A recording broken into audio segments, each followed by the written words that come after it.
And thank you to everyone who's joined. You've had an amazing response to this. Anyway, I'm Sharon Thomas. I'm the founder of Black Counsel Forum, which is a community for Black lawyers, mainly in the UK, but increasingly in Europe. And the purpose is just to bring together the amazing Black talent that we have in the legal profession for us to get to know each other, to connect with each other, to support each other, to encourage and empower each other. That's what Black Counsel Forum is about. And it's also about just having a safe space, like Cynthia said, you know, to have these important conversations. And this conversation is very important to us. It's important that we are setting our own agendas. So with that, just thanks again for joining today. Because we've only got an hour, I'm just going to jump straight in with the first question, if you don't mind. And this is actually a question for Jennifer or Shagan, so you can choose who wants to go first. And the question is, can you just share a bit of your personal journey in becoming a lawyer in London, and how has your African heritage influenced that journey? Who wants to take it first? I'll go first. Sorry. Listen, in my Kenyan culture, the elder folk go last. So. There you are. That's cheeky. Going and aging me also at the outset. It's fine, Jen, and I'm happy to speak very briefly. It would be good to hear from you as well, Jen. So I do hope there's enough of a time for both of us to speak. My story is very brief. It's very direct. I was born in Nigeria. I spent the formative years in Nigeria from the ages of 0 to 15 in Nigeria, in the Nigerian educational system, with a couple of years outside of it, but not materially so that it affected my considering myself as having been brought up to that age in Nigeria. So that's my background. That's where I formed my identity. And it's for those of you who are interested in psychology will know that those are the formative years. They give you a sense of who you are. So I consider myself very much Nigerian, very much African. But as you will see, I have spent a considerable amount of time also in the UK, more time than I've spent in Nigeria living. But given the importance of those formative years, my Nigerian heritage is very key to my identity and what I do as a lawyer. I came to England at the age of 15, went to university here, didn't do any university in Nigeria, but very importantly, after my first degree, which was in economics, I went back to Nigeria to do my national service. And those of you who are Nigerian will know how much of a rite of passage that is. So I did my orientation camp in a beautiful camp outside of Ibadan. After my national service, I came back to England to do a law degree, and I have stayed in England since then. I qualified as a solicitor in the early 90s. I've worked in the city for over 30 years. My African-ness comes through in the business I pursue, the approaches I take to cross-cultural issues, be they African or elsewhere. I am Nigerian British, and my family is very much rooted in their Nigerian heritage as well. Even though they're only half Nigerian, they still very much imbibe the Nigerian side of their identity. How has it influenced my career? As I'll talk about later on, I got my first break as a litigator when I was a senior associate from a Nigerian matter. It came across to me directly because I kept up in my years away from Nigeria my very strong connections in the legal and business world. And it was as a result of those cultivating and maintaining those friendships and relationships that I got my first big break in the litigation field. And that really directed much of my practice, much of my thinking, using my Africanness to expand, knowing that you can't really be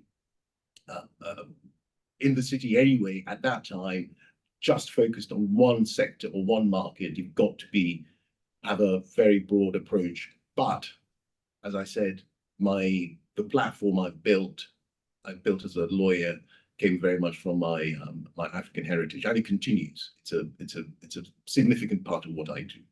So that's my journey. That's my story. Hopefully, it will develop as we go along during this hour. So, Jen, you've got to tell us a little bit about you. You don't get off that easily. Thank you. And thanks. Just before I give my side of the story, I really just want to thank Cynthia and Sharon for this. What I really believe is an excellent initiative where we still get to share our stories, because the stories need to be told, and we can either tell these stories ourselves or others will tell the stories for us. So what you're doing is really important and really impactful. And I also want to thank my fellow panelists for being here as well. So my story is slightly different from Segun's in the sense that I actually spent, well, if I look at it cumulatively now, I have spent more time in Africa than I have outside of Africa. So by the time I moved to the UK about 12 years ago, all I knew was Kenya and being Kenyan. Okay, there'd been a few stints either visiting the US for a moot court competition or the 3-month secondment program that I did with ILFA, which was very transformational. But Cynthia and Segun were part of that. We can touch on that later on because I think relationships and networks are very important. But really, with a few exceptions, that's all I knew, right? I grew up in a small town in the coast of Kenya, went to University of Nairobi, started my career in Kenya, and had no plans to leave Kenya. I was actually quite happy to stay there for the rest of my life. But then I moved to the UK for personal reasons. I was chasing love and Clifford Chance. I always make this joke and everyone laughs, but it really was a means to an end at the time because I wanted to remain the independent Jen that I am. I wanted to be financially independent, so I wasn't going to just leave everything that I had built as in love as I was at the time. So that's how I ended up at Clifford Chance. And to answer the specific question, how has my African heritage influenced? For me, it's been everything, right? And I have now come to learn with hindsight and listening to a lot of people like Segun and others, say you can only be you. I really do fundamentally believe there is only one Jen in this world. And so it was about harnessing my heritage, my culture, my knowledge, whatever it is that I could bring to the table. And being Kenyan was such a big part of that.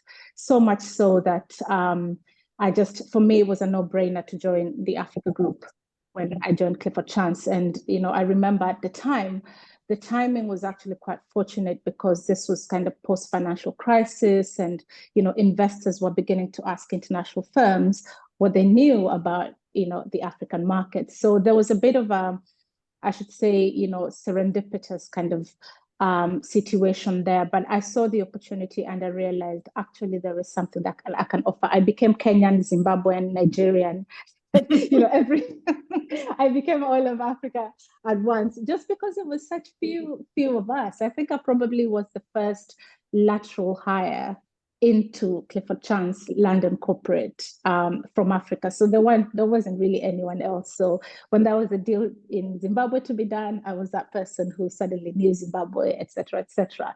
So for me, it's been everything, and I'm happy to share more as we go along. But one specific event that will always remain in my memory was an event that Clifford Chance was trying to organize at the time in Nairobi. They were trying to do their first conference. And they were trying to do this with a local investment bank because they didn't think they knew the market well enough to pull a big crowd. And I remember going into this meeting room and saying to them, of course we can do it by ourselves. Of course we can do it by ourselves. Let's do it. And obviously, fast forward to 6 months later, we had this massive event, CC's first ever event in Nairobi, filled up a conference room at Serena. All the kind of important members of the business community were there and lawyers, et cetera. And 12 Clifford Chance partners had flown over from different parts of the world to that event. And I was instrumental in shaping that because I was able to leverage the relationships I had built, particularly with the law firms over the years. And that then sort of kind of just put me out there as this person that, you know, can help build our African business, etc. And I'll pause there for now. But I just wanted to say that for me, my Kenyanness and my Africanness has been everything in terms of building my career at CC. Oh, amazing. I love that. I love to hear about that strong sense of identity that you both have demonstrated and you both have, and how that's kind of influenced your career and driven your career. So that's amazing. Thank you, Segun. Thank you, Jennifer, for sharing those stories. Can I hand over to Cynthia now? Is that okay? Yep, that's fine.